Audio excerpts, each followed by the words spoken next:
Good afternoon, everybody. Good to be here. I want to start with a quick heads up. We have some technical issues, so my presenter view is disabled, so I cannot see the script. So I have to wing it a little bit, but I'm sure we'll be fine together.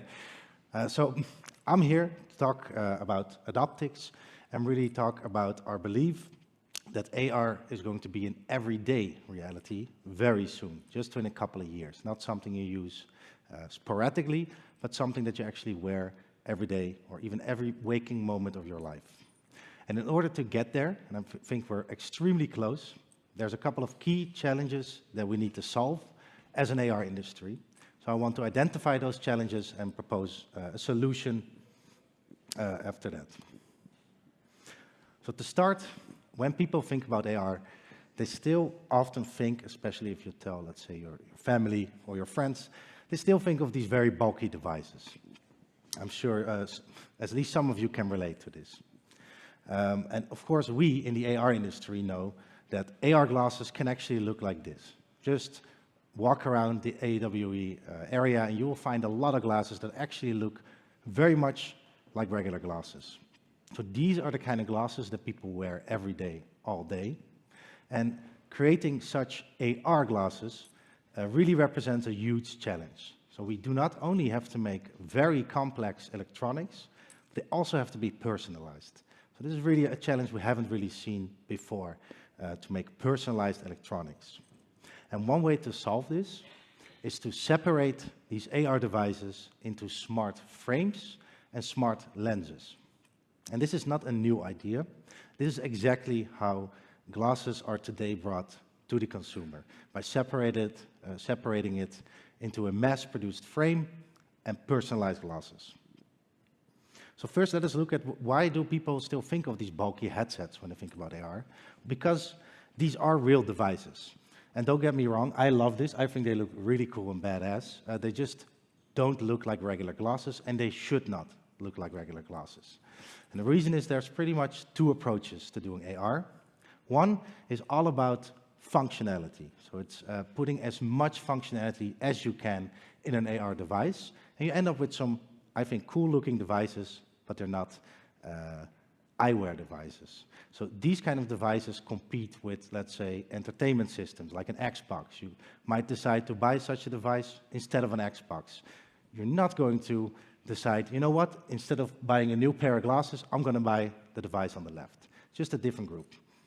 On the other hand, we have minimalist glasses, and we see those getting smaller and smaller, and only very recently, these are actually light enough and small enough to, let's say, pass as regular glasses. And these are the devices that can actually compete with eyewear. We can see a world in which people say, you know what, instead of buying that new pair of glasses, I'm going to get myself some AR glasses.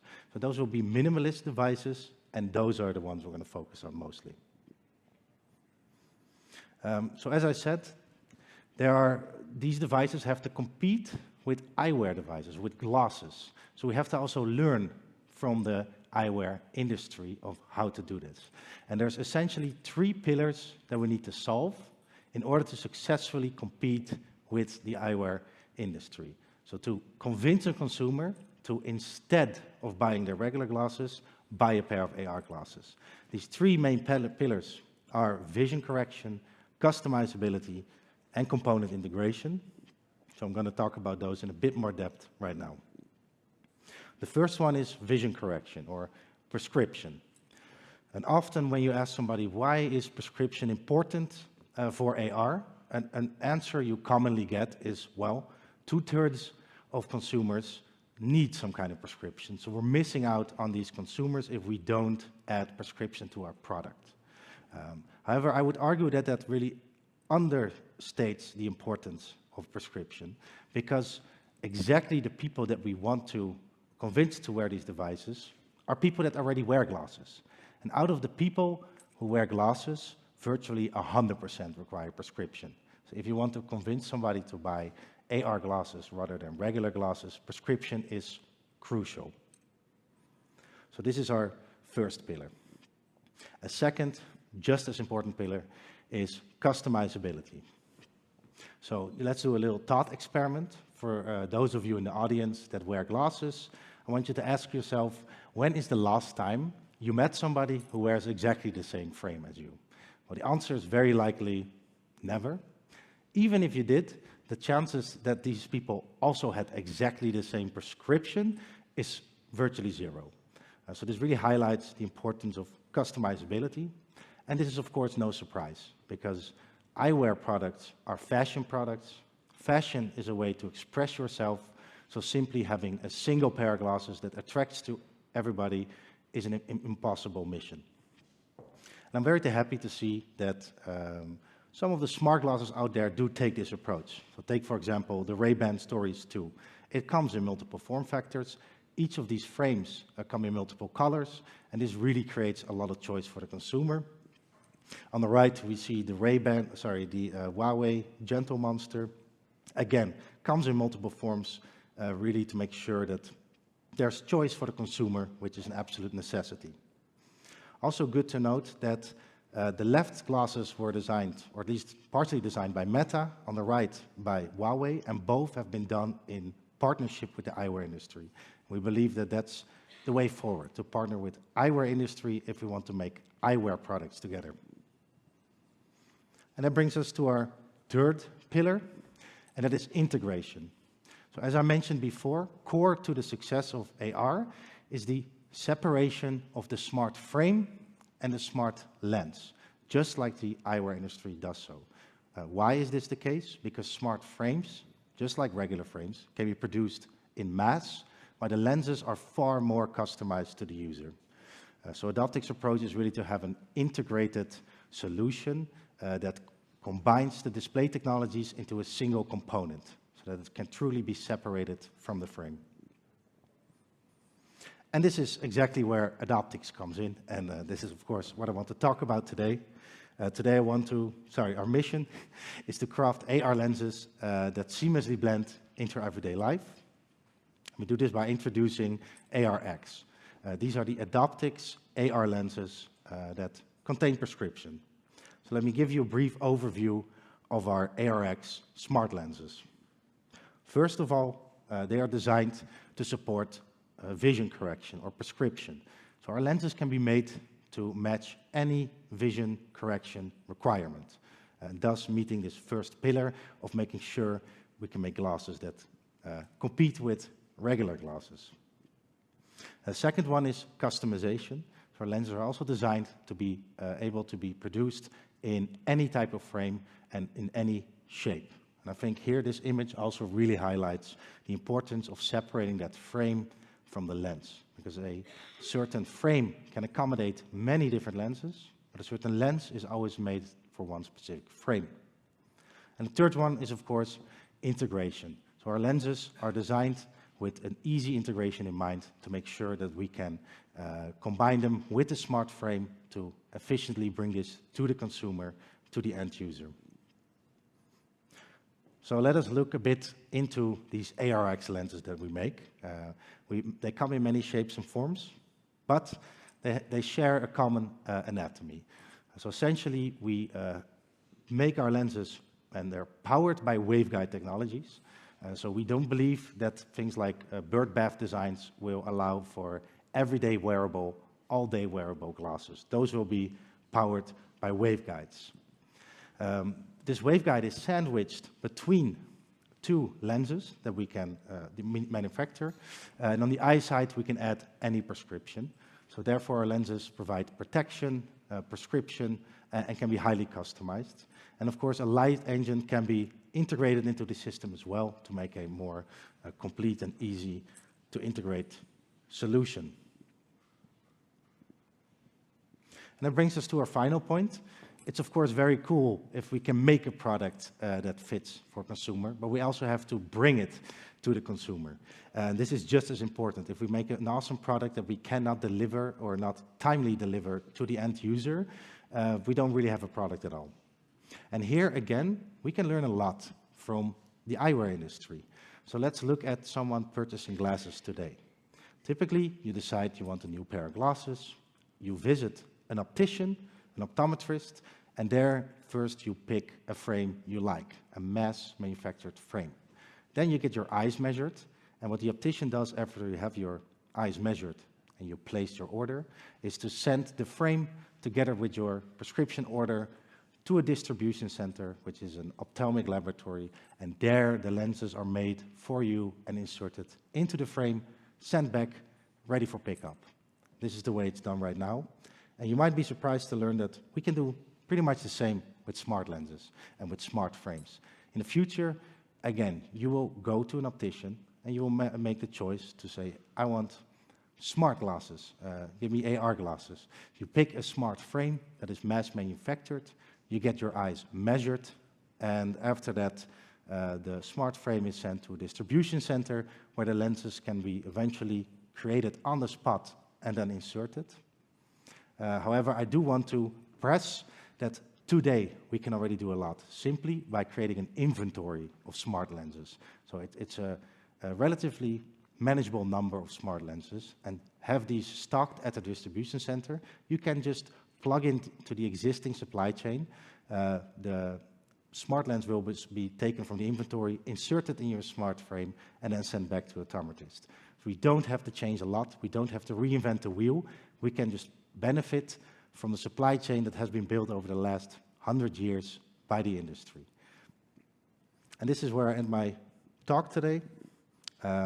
I hope you learned something today. Please, if you have not yet done so, come to our booth. We're booth 268.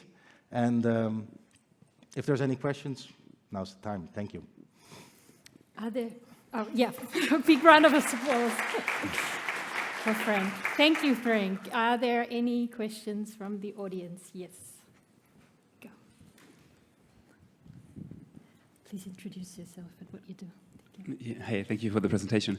You spoke a lot about the hardware. I'm curious about your perspective on the software, on the experiences. Where do you see yourself versus, let's say, the big typical tech companies, and you know, it probably needs to be tethered to a device, and then you're probably somewhere like an Android and an Apple game. Like, what are your thoughts here?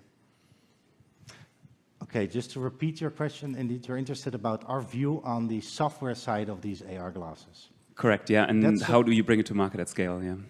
How you bring that to market? That's a very interesting question. From the bat, I can say that's for us still an unknown.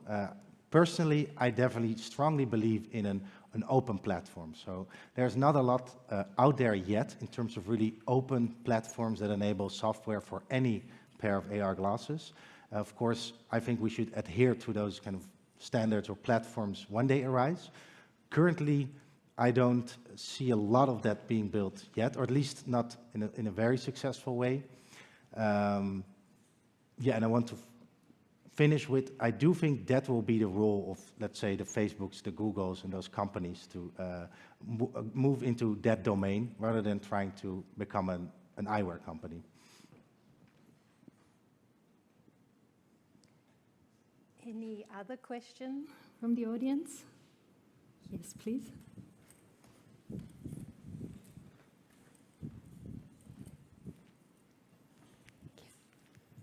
And this is kind of to piggyback off of that previous question, but if there was any AR that could be prescribable, like the software specifically, what would you imagine would be the first type of AR to be prescribed along with the glasses?